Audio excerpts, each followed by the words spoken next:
I joined the Air Force straight out of high school. It had been a dream ever since I can remember. I did maintenance scheduling for 6.5 years. I had no idea what a boom operator was. I swore into the Guard on my 18th birthday, which was November of 2012. The last 8 generations of my family, every generation has had a military member. Carrying on that tradition was an inspiration for me. My whole career before that was just kind of go with the flow. I guess I'll do this job and do my best at that. But now I was going to do something that I wanted. I had been every night kind of looking at all the pictures of Alabama and being a boom operator, and it kind of just started to really sink in. So I interviewed. It was the most nerve-wracking interview I'd ever had. I actually didn't make it the first time. Of course, I'm heartbroken, thinking what am I supposed to do? I was actually selected the year that the KC-46 rolled off the lot. So they cut the boom force almost in half for KC-135 boom operators. So I waited 2.5 years for a school date. So what are you gonna do now?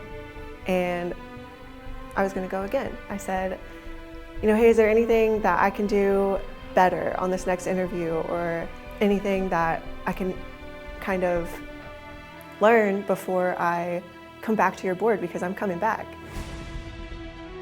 I came back, I did another interview, and when I found out that I made it that time, it was amazing. I cried. I did get the call, and it was so worth the wait. It was hard to tell myself that early on as I was waiting. 2 years is a long time, but the very first flight, I was like, this was a really good decision.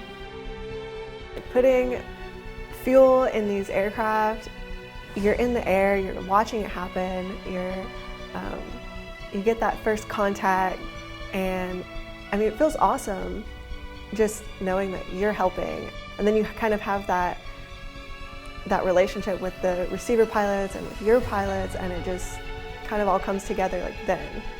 I live for it now. It used to kind of scare me. I absolutely love it. It doesn't compare to anything else. No one is gonna hold your hand through it, and if you want something, just like you hear all the time, until it sinks in, if you want something, you have to do it for you. Definitely worth just getting back up and knowing that I'm going to do that for me. I am more confident, I think. I'm more self-assured.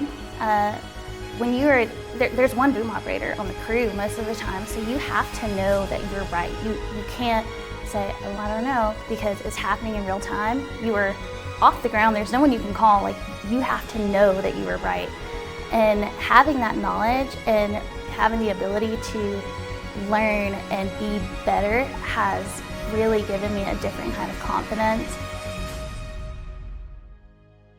I'm Staff Sergeant Sadie Jurado. I'm Technical Sergeant Allison Thomas. And we are Women in Aviation.